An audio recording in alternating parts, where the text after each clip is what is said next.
ನಾವೀಗ ಚದುರಾಕಾರದ ಕಾಗದದಿಂದ ಆಯತಾಕಾರದ ಡಬ್ಬಿಯನ್ನು ಮಾಡುವ. ಇದಕ್ಕಾಗಿ ಬೇರೆ ಬೇರೆ ಬಣ್ಣದ ಹಾಗೂ ಬೇರೆ ಬೇರೆ ಚದುರಾಕಾರದ ಕಾಗದಗಳು ಬೇಕಾಗುವು. ಚದುರಾಕಾರದ ಕಾಗದ ಮಧ್ಯದಲ್ಲಿ ಮಡಿಕೆ ಹಾಕುವುದಕ್ಕೆ ಪೆನ್ನಿನಿಂದ ಗುರುತು ಮಾಡಿ. ಮಡಿಕೆ ಹಾಕಬೇಡಿ. ಇದೇ ರೀತಿ ಕಾಗದದ ಇನ್ನೊಂದು ಬದಿಯಲ್ಲಿಯ ಮಧ್ಯದಲ್ಲಿ ಗುರುತು ಹಾಕಿ.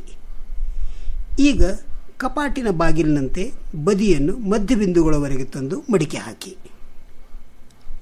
ಮಡಿಕೆ ಸರಿ ಮಾಡಿಕೊಳ್ಳಿ. ಇದೇ ರೀತಿ ಇನ್ನೊಂದು ಬದಿಯಿಂದ ಕಪಾಟಿನ ಬಾಗಿಲಿನಂತೆ ಮತ್ತೊಮ್ಮೆ ಮಡಿಕೆ ಹಾಕಿ. ಹೀಗೆ ಕಾಗದ ಬಿಚ್ಚಿದ ಕೂಡಲೇ ಎದುರು ಬದಿಗೆ 4 ಮಡಿಕೆಗಳು ಕಾಣುವು. ಇದರ ಒಂದು ಬದಿಯನ್ನು ಮಡಿಕೆಯ ಗೆರೆಯವರೆಗೆ ತಂದು ಮಡಿಸಿ. ಎರಡನೇ ಬದಿಗೂ ಇದೇ ರೀತಿಯಾಗಿ ಮಾಡಿ.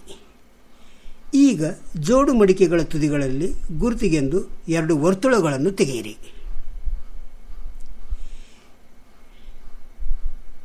ಈ ವರ್ತುಳಗಳ ಕಿರಣಗಳು ಎದುರು ಬದುರು ಇರುವ ಅಂಚಿನವರೆಗೆ ಹೋಗಲಿ.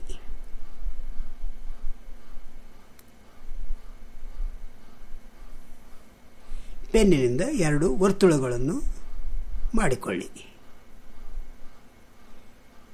ದೊಡ್ಡ ವರ್ತುಳದ ಒಂದು ಭಾಗ ಹಾಗೂ ಕರ್ಣಗೆರೆಯನ್ನು ಗುರುತಿಸಿ. ಈಗ ಡಬ್ಬಿಯ ಮುಚ್ಚಳದ ಮಡಿಕೆ ಹಾಕಿ.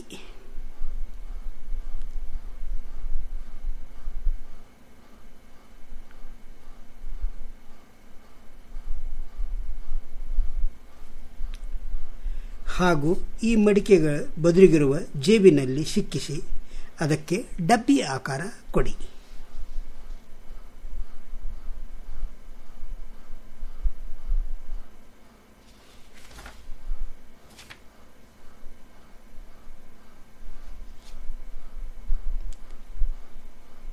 ಈಗ ಅದನ್ನು ಕರ್ಣದ ಭಾಗದಲ್ಲಿ ಅದನ್ನು ಮಡಿಚಿರಿ. ಈಗ ಇದಕ್ಕೆ ಡಬ್ಬಿ ಆಕಾರವನ್ನು ಕೊಡಿ.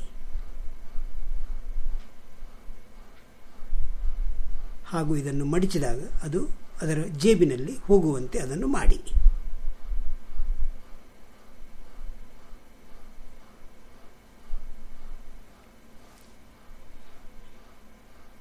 ಇದೇ ರೀತಿಯಾಗಿ ಇನ್ನಷ್ಟು ಡಬ್ಬಿಗಳನ್ನು ನೀವು ಮಾಡಬಹುದು.